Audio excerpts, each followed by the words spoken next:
सुशीलं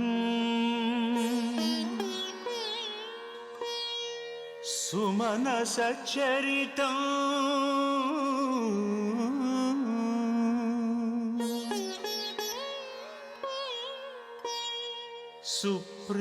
सुप्रेमवन्दितं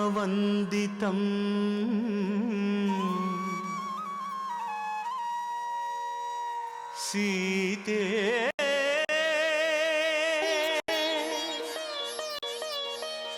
रामकथा हृदयम्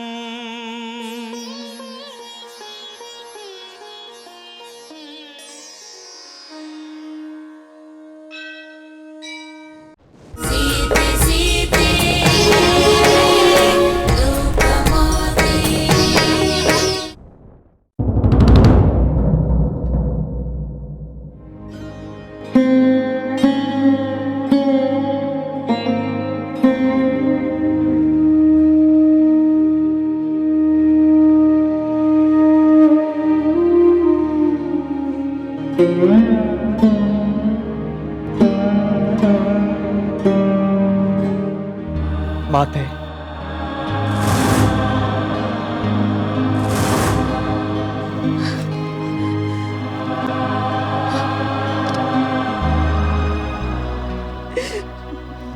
ನಿನ್ನ ಮಾತೆಯ ಕೃಪೆಯಿಂದ ನಿನಗೆ ನಿಷ್ಕಂಟಕವಾದ ರಾಜ್ಯ ಲಭಿಸಿದೆ. ಭರತ, ನಿನಗೆ ಬರೀ ಯುವರಾಜನ ಪಟ್ಟ ಮಾತ್ರವಲ್ಲ, ಮಹಾರಾಜನ ಪಟ್ಟವೇ ದೊರೆತಿದೆ. ಆನಂದದಿಂದ ಆಳುತ್ತಿರು. ಮಾತೆ,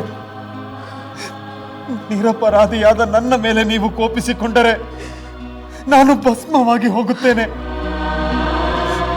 ನಾನು ಬಯಸದೆ ನನ್ನ ಸಮ್ಮತಿ ಇಲ್ಲದೆ ನಡೆದ ಕ್ರೂರ ಕಾರ್ಯಗಳಿಗೆ ನಾನು ಹೊಣೆಯಲ್ಲ ಮಾತೆ, ನಾನು ಹೊಣೆಯಲ್ಲ.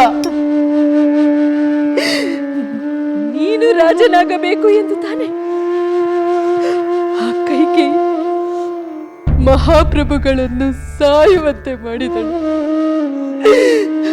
ನನ್ನ ಪ್ರಿಯ ಪುತ್ರ ರಾಮನಿಗೆ ನಾರು ಮುಡಿಯನ್ನು ಉಡಿಸಿ ಕಾಡಿಗೆ ಅಟ್ಟಿದಳು. ಮಾತೆ, ಆ ವಿಷಯ ತಿಳಿದ ಕೂಡಲೇ ನಾನು ಆ ತಾಯಿ ಎಂಬ ರಕ್ಕಸಿಯನ್ನು ಮನಬಂದಂತೆ ನಿಂದಿಸಿದೆ. ಅವಳನ್ನು ಕತ್ತರಿಸಿ ಎಸೆಯಬೇಕೆಂಬ ಆಕ್ರೋಶ ಹುಟ್ಟಿದರು. ಮಾತೆಯನ್ನು ಮಗನೇ ಕೊಲ್ಲುವುದು ನಮ್ಮ ಕುಲಧರ್ಮವಲ್ಲವೆಂದು ಹಿಂಜರಿದು ಸುಮ್ಮನಾದೆ. ಅವಳಿನ್ನು ನನ್ನ ತಾಯಿಯಲ್ಲ ಮಾತೆ, ಅವಳನ್ನು ನಾನು ಪರಿತ್ಯಜಿಸಿದ್ದೇನೆ. ಪತಿದ್ರೋಹ, ಪುತ್ರದ್ರೋಹ, ಕುಲದ್ರೋಹ ಎಂಬ ದ್ರೋಹಗಳ ನೆಲೆಯಾಗಿರುವ ಕೈಕೇಯಿ ಮಾಡಿರುವ ಕಾರ್ಯದ ಪರಿಣಾಮ ನಿನಗೆ ಕಾಣುತ್ತಿಲ್ಲವೇ ಕುಮಾರ? ಕಾಣಿಸುತ್ತಿದೆ ಮಾತೆ, ಕಾಣಿಸುತ್ತಿದೆ. ಇಡೀ ಅಯೋಧ್ಯೆಯೇ ಶೋಕದ ಕಪ್ಪು ಮುಸುಕಿನಲ್ಲಿ ತತ್ತರಿಸುತ್ತಿದೆ. ನಾನು ಮಾಡದ ಅಪರಾಧಕ್ಕೆ ನಾನು ತಲೆ ತಗ್ಗಿಸುವಂತಾಯಿತು ಮಾತೆ. ನಾನೇನು ಮಾಡಲಿ, ಏನು ಮಾಡಲಿ? ನೀನು ಮಾಡಬೇಕಾಗಿರುವುದು ಇಷ್ಟೇ. ನನಗೆ ಈ ಅಯೋಧ್ಯೆ, ಈ ಅರಮನೆ ಶೂನ್ಯವೆನಿಸುತ್ತಿದೆ. ಆದಷ್ಟು ಬೇಗ ನನ್ನನ್ನು ನನ್ನ ಪುತ್ರ ರಾಮನ ಬಳಿಗೆ ಕರೆದುಕೊಂಡು ಹೋಗು. ಮಾತೆ, ಹೌದು ಭರತ, ನಾನು ಸುಮಿತ್ರೆಯೊಡನೆ ನನ್ನ ರಾಮನ ಬಳಿ ಹೊರಟು ಹೋಗುತ್ತೇನೆ. ಅಥವಾ ನೀನೇ ನಮ್ಮನ್ನು ಕರೆದುಕೊಂಡು ಹೋಗಿ ರಾಮನಿರುವ ಅರಣ್ಯದಲ್ಲಿ ಬಿಟ್ಟುಬಿಡು. ಇದನ್ನು ನೀನು ಮಾಡದಿದ್ದರೆ ನಿನ್ನ ಮಾತೆಗಿರುವ ದುಷ್ಟ ಬುದ್ಧಿ ನಿನ್ನಲ್ಲೂ ಇದೆ ಎಂದು ನಾನು ಭಾವಿಸುತ್ತೇನೆ. ಮಾತೆ, ಎಂತ ಮಾತನಾಡುತ್ತಿರುವಿರಿ ಮಾತೆ? ಯಾರಲ್ಲಿ? ನಿಮ್ಮ ಭಾವಿ ಮಹಾರಾಜರನ್ನು ಉಪಚರಿಸಿ.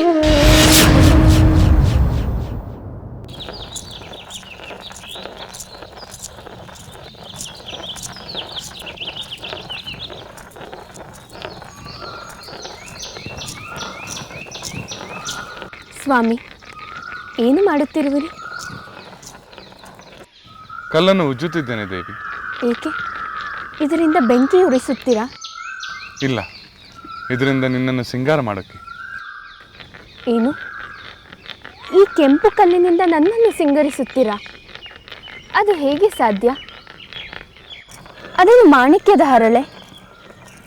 ಹಲವು ಹರಳುಗಳನ್ನು ಮಾಲೆಯನ್ನು ಮಾಡಿ ನನ್ನ ಕೊರಳಿಗೆ ಹಾಕುತ್ತೀರಾ? ಇಲ್ಲ ಇಲ್ಲ ದೇವಿ, ಇದರ ಬಣ್ಣದಿಂದ ನಿನಗೆ ತಿಲಕವಿಡುತ್ತೇನೆ. ತಿಲಕವೇ? ಹೌದು, ನೋಡುತ್ತಿರು.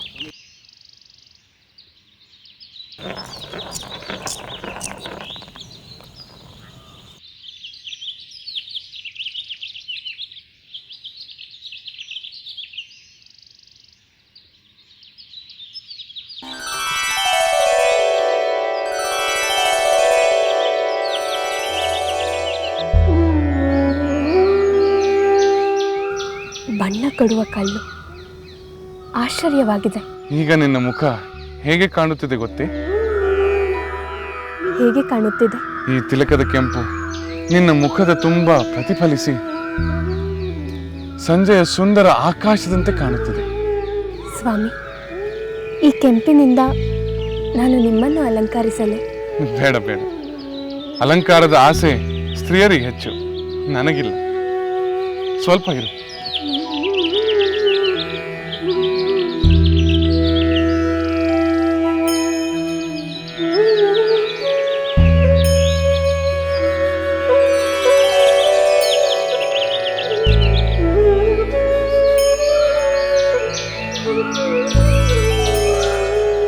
ಎಷ್ಟು ಸುಂದರವಾದ ಹೂಗಳು! ಹೂಗಳನ್ನು ನೋಡಿದ ಕ್ಷಣವೇ ನಿನ್ನ ಮುಖ ಹೇಗೆ ಅರಳುತ್ತದೆ.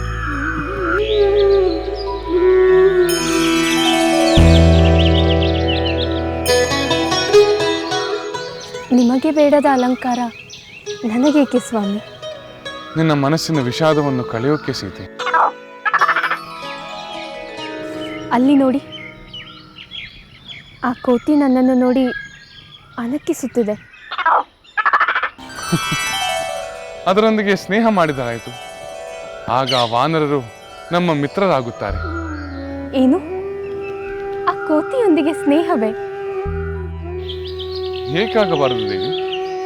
14 ವರ್ಷಗಳ ನಮ್ಮ ಸುದೀರ್ಘ ವನವಾಸದಲ್ಲಿ ನಮಗೆ ಮನುಷ್ಯರಿಗಿಂತ ವನ್ಯಜೀವಿಗಳೇ ಹೆಚ್ಚು ಹತ್ತಿರವಾಗುತ್ತಾರೆ ತಾನೆ?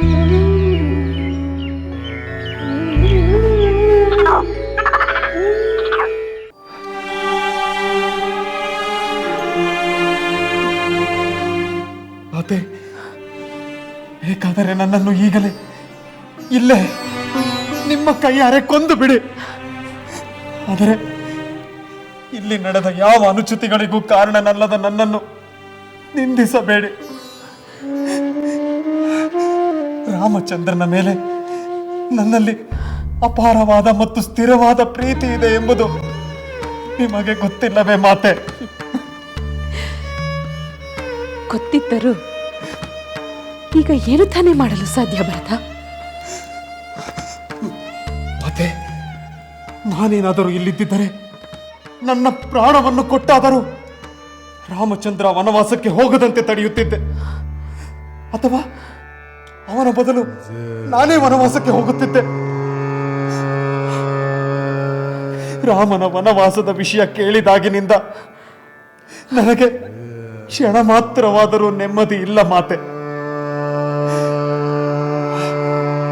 ನಿಜ ಹೇಳುತ್ತೇನೆ ಮಾತೆ, ನನ್ನ ಸೋದರ ರಾಮನ ವನವಾಸಕ್ಕೆ ಅನುಮೋದನೆ ನೀಡಿದವರು ಸರ್ವದಾ ಪಾಪಿಷ್ಠರಾಗಲಿ.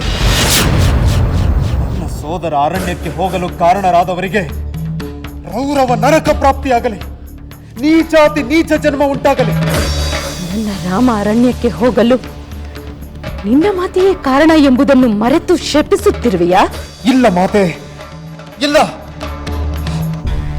ಅದು ಗೊತ್ತಿದ್ದೇ ನಾನು ಶಪಿಸುತ್ತಿದ್ದೇನೆ. ಪ್ರಜೆಗಳನ್ನು ಮಕ್ಕಳಂತೆ ಪಾಲಿಸುವ ರಾಜನಿಗೆ ದ್ರೋಹ ಮಾಡುವವನಿಗೆ ಒದಗುವ ಮಹಾಪಾಪ ರಾಮಚಂದ್ರನ ವನವಾಸಕ್ಕೆ ಕಾರಣರಾದವರಿಗೂ ಒದಗಲಿ. ಇಹ ಪರಗಳಲ್ಲಿ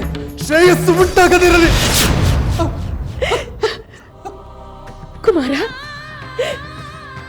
ನಿನ್ನ ಮನಸ್ಸು ಈಗ ನನಗೆ ಅರ್ಥವಾಯಿತು. ನೀನೆಂದಿಗೂ ಸಹೋದರನಿಗೆ ದ್ರೋಹ ಮಾಡುವುದಿಲ್ಲ ಎಂಬುದು ಖಚಿತವಾಯಿತು. ನೀನು ನಿನ್ನ ಮಾತೆಯಂತಲ್ಲ ಎಂಬುದು ನನ್ನ ಮನಸ್ಸಿಗೆ ಸಮಾಧಾನವಾಯಿತು. ಇಲ್ಲ ಮಾತೆ, ಇಲ್ಲ. ಆ ತಾಯಿ ಇನ್ನು ನನ್ನ ತಾಯಿ ಅಲ್ಲ. ನನಗೆ ಇನ್ನು ಮುಂದೆ ನೀವೇ ಮಾತೆ, ನೀವೇ ಮಾತೆ.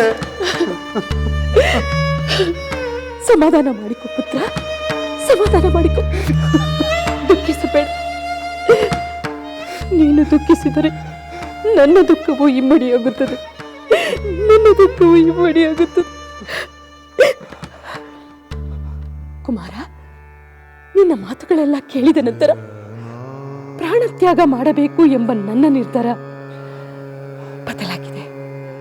ಬದಲಾಗಿದೆ ಕುಮಾರ.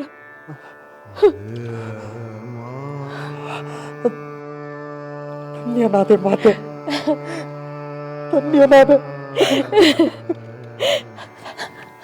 ಅಳಬೇಡ, ಸಮಾಧಾನ ಮಾಡಿಕೊ. ನೀನು ಲಕ್ಷ್ಮಣನಂತೆ ಸತ್ಯಪ್ರತಿಜ್ಞ. ನಿನ್ನ ಮನಸ್ಸು ಧರ್ಮದಿಂದ ವಿಚಲಿತವಾಗುವುದಿಲ್ಲ. ಸತ್ಪುರುಷನಿಗೆ ಬೇಕಾದ ಎಲ್ಲ ಗುಣಗಳು ನಿನ್ನಲ್ಲಿದೆ ಕುಮಾರ, ನಿನ್ನಲ್ಲಿದೆ.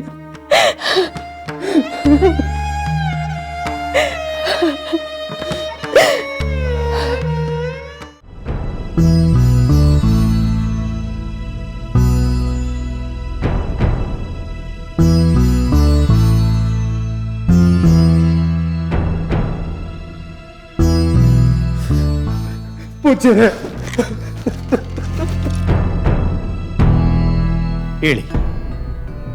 ಹೇಳಿ ರಾಜಪುತ್ರರೇ. ಈಗ ನೀವು ನಿಮ್ಮ ಪಿತೃವಿಯೋಗದ ದುಃಖವನ್ನು ನಿಯಂತ್ರಿಸಿಕೊಂಡು ಮುಂದೆ ಮಾಡಬೇಕಾದ ಕೆಲಸಗಳಿಗೆ ಗಮನ ಕೊಡಬೇಕಾಗಿದೆ. ಈಗ ನಿಮ್ಮ ಆದ್ಯ ಕರ್ತವ್ಯ ನಿಮ್ಮ ಪಿತೃವಿನ ಶವ ಸಂಸ್ಕಾರ. ನೀವು ಕೇಕೆ ದೇಶದಿಂದ ಬರುವವರೆಗೂ ಮಹಾರಾಜರ ಶವವನ್ನು ತೈಲದಲ್ಲಿ ಸುರಕ್ಷಿತವಾಗಿ ಇರಿಸಲಾಗಿದೆ. ಇನ್ನು ಹೆಚ್ಚು ವಿಳಂಬ ಮಾಡದೆ ಮಹಾರಾಜರ ಶವ ಸಂಸ್ಕಾರವನ್ನು ನೆರವೇರಿಸಿ. ನಮ್ಮ ತಂದೆಯ ಪುತ್ರರಾಗಿ ನಾವು ಆ ಕರ್ತವ್ಯವನ್ನು ನಿರ್ವಹಿಸುತ್ತೇವೆ ಪೂಜ್ಯರೇ. ಹೌದು ಪೂಜ್ಯರೇ, ನಾವು ನಮ್ಮ ತಂದೆಯ ಶವ ಸಂಸ್ಕಾರವನ್ನು ಮಾಡುತ್ತೇವೆ. ಈಗ ಬೇರೆ ಯಾವ ವಿಚಾರಗಳ ಕಡೆಗೂ ಮನಸ್ಸು ಕೊಡದೆ ಏಕಾಗ್ರತೆಯಿಂದ ನಿಮ್ಮ ಪಿತೃ ಶವ ಸಂಸ್ಕಾರವನ್ನು ಮಾಡಿರಿ. ನಾವು ಸಿದ್ಧರಾಗಿದ್ದೇವೆ. ಶತ್ರುಘ್ನ, ನಿನ್ನ ಅನಜ ಭರತನೊಂದಿಗೆ ನಿನ್ನ ಬೆಂಬಲ ಹಾಗೂ ಶಕ್ತಿಗಳಿರಲಿ. ಆಗಲಿ ಪೂಜ್ಯರೇ, ಆಗಲಿ.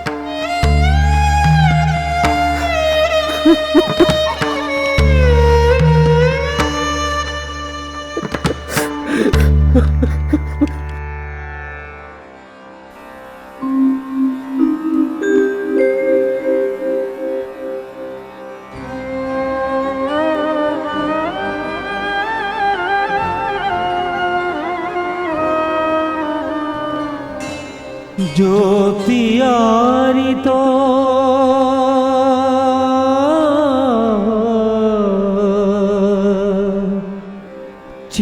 ಚಿತೆಯುರಿಯಿತೋ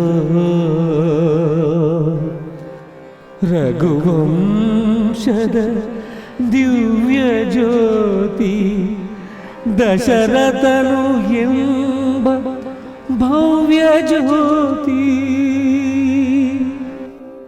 ಜ್ಯೋತಿಯಾರಿತೋ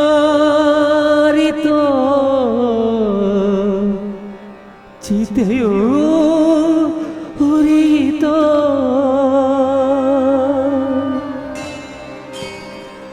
ಸುಗುಣ ಸತಿಯರ ಅಗಲಿತೋ ಮಹಾಸುತರನು ಅಗಲಿತೋ ಅಯೋಧ್ಯೆಯನ್ನೇ ಅನಾಥವಾಗಿಸಿ ದಿವ್ಯ ಜ್ಯೋತಿಯು ತೆರಳಿತೋ ಜ್ಯೋತಿಗೋಸ್ಕರ ಚಿತೆಯು ಉರಿಯಿತು ಚಿತೆಯು ಉರಿದು.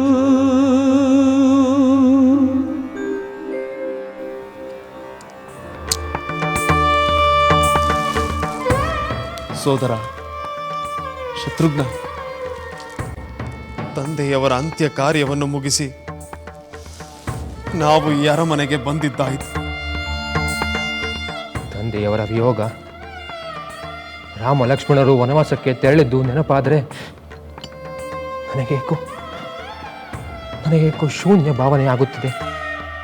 ಹೌದು ಶತ್ರುಘ್ನ, ಏನೂ ಬೇಡವೆನಿಸುತ್ತಿದೆ. ತಂದೆ ಇಲ್ಲದ, ರಾಮಚಂದ್ರನಿಲ್ಲದ ಈ ಅರಮನೆಯಲ್ಲಿ, ಈ ಅಯೋಧ್ಯೆಯಲ್ಲಿ ನಾವು ಇರುವುದು ಹೇಗೆ ಸಾಧ್ಯ? ನನಗೊಂದು ಪ್ರಶ್ನೆ ಕಾಡುತ್ತಿದೆಯಲ್ಲ. ಏನದು ಶತ್ರುಘ್ನ? ಸಕಲರ ಸಮಸ್ತ ದುಃಖವನ್ನು ಪರಿಹರಿಸಬಲ್ಲ ರಾಮಚಂದ್ರನು ಸ್ವತಃ ತನ್ನ ದುಃಖವನ್ನು ಪರಿಹರಿಸಿಕೊಳ್ಳಲಿಕ್ಕಾಗಲಿಲ್ಲವೇ? ಸತ್ವ ಸಂಪನ್ನನಾದ ರಾಮಚಂದ್ರನನ್ನು ಹೆಣ್ಣು ರೂಪದ ರಕ್ಕಸಿಯೊಬ್ಬಳು ಕಾಡಿಗಟ್ಟಿ ಬಿಟ್ಟಳು. ಆದರೆ ಆ ಲಕ್ಷ್ಮಣ ಏನು ಮಾಡುತ್ತಿದ್ದ? ಮಹಾವೀರನೆಂದು ಖ್ಯಾತನಾದ ಅವನು ತಂದೆಯವರನ್ನು ನಿಗ್ರಹಿಸಿ ರಾಮನನ್ನು ಕಾಡಿಗೆ ಹೋಗುವುದನ್ನು ತಡೆಯಬಹುದಾಗಿತ್ತಲ್ಲ. ಆದರೆ ಲಕ್ಷ್ಮಣ ಈ ನಿರ್ಧಾರವನ್ನು ಹೇಗೆ ತೆಗೆದುಕೊಳ್ಳಲು ಸಾಧ್ಯ? ರಾಜರು ಹೆಣ್ಣಿನ ಮೋಹಕ್ಕೆ ಕೂಡರಾಗಿದ್ದರು, ಜೊತೆಗೆ ತಪ್ಪು ದಾರಿ ಹಿಡಿದಿದ್ದರು. ನ್ಯಾಯ ಅನ್ಯಾಯದ ವಿಮರ್ಶೆಯನ್ನು ಲಕ್ಷ್ಮಣ ಮಾಡಬೇಕಾಗಿತ್ತು. ತಂದೆಯವರನ್ನು ನಿಗ್ರಹಿಸುವುದು ಅವನ ಕರ್ತವ್ಯ. ಆದರೆ ಶತ್ರುಘ್ನ, ಪ್ರಭು, ಒಂದು ವಿಷಯ ಹೇಳಬೇಕಿತ್ತು. ಅಪ್ಪಣೆಯಾದರೆ? ಯಾವ ವಿಷಯ ದ್ವಾರಪಾಲಕ? ಈ ಅನರ್ಥಕ್ಕೆಲ್ಲ ಕಾರಣವಾದ ಒಬ್ಬ ವ್ಯಕ್ತಿ ಇದ್ದಾಳೆ. ಯಾರು? ಆ ಕಿರಿಯ ರಾಣಿಯವರ ವಿಷಯ ತಾನೇ? ಅಲ್ಲ, ಅವರಿಗೆ ದುರ್ಬೋಧನೆ ಮಾಡಿದವರ ವಿಷಯ. ಅದಾರೆಂದು ಧೈರ್ಯವಾಗಿ ಹೇಳು. ಪ್ರಭು, ನಿಮಗೆ ಪಟ್ಟಾಭಿಷೇಕವಾಗಬೇಕು, ರಾಮಚಂದ್ರ ವನವಾಸಕ್ಕೆ ಹೋಗಬೇಕೆಂದು ಮಹಾರಾಜರನ್ನು ಒತ್ತಾಯಿಸಲು ಹೇಳಿಕೊಟ್ಟು ಇಷ್ಟೆಲ್ಲ ಅನರ್ಥಕ್ಕೆ ಕಾರಣವಾದವಳು ಆ ವಿಕಾರ ರೂಪದ ದಾಸಿ ಮಂತಾರೆ.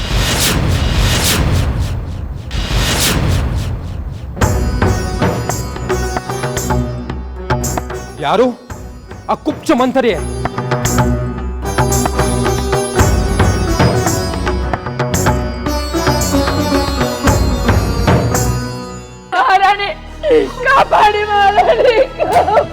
ನಿಮ್ಮ ಮಾತನ್ನು ನಾನು ಕೇಳುವುದಿಲ್ಲ. ನಿಮ್ಮ ದಾಸಿ ಆದ್ರೆ ನನಗೇನು? ಅವಳನ್ನು ಕಾಪಾಡು ಕುಮಾರ. ಒಂದು ಮಾತನಾಡಬೇಡ ಸೋದರ ಭರತ. ಮೈ ತುಂಬಾ ವಿಷವನ್ನೇ ತುಂಬಿಕೊಂಡಿರುವ ಈ ವಕ್ರ ರೂಪದ ರಕ್ಕಸಿಯನ್ನ ಈಗಲೇ ತುಂಡರಿಸುತ್ತೇನೆ. ಲಂಕೆಯಲ್ಲಿನ ದುರುಳ ದರ್ಪವು ಸೀತೆ ಸಹನೆಗೆ ಸೋತಿತು. ಅಂಕೆ ಇರದ ಅಸುರ ಕುಲವು ರಾಮ ಬಾಣಕ್ಕೆ ಅಡಗಿತು. ದೂರವಿರಲಿ ಸನಿಹವಿರಲಿ ರಾಮ ಹೃದಯ ನಿವಾಸಿನಿ. ಯುಗವು ಯುಗವು ಸಾಗಲಿ ಅಕಳಂಕ ಪ್ರೇಮ ಪ್ರಬೋಧಿನಿ. ಅಮರ ಗಾಧೆ ಧರಣಿ ಜಾತೆ ಸಾಧ್ವೆ ಸೀತೆ ಸುಚರಿತೆ.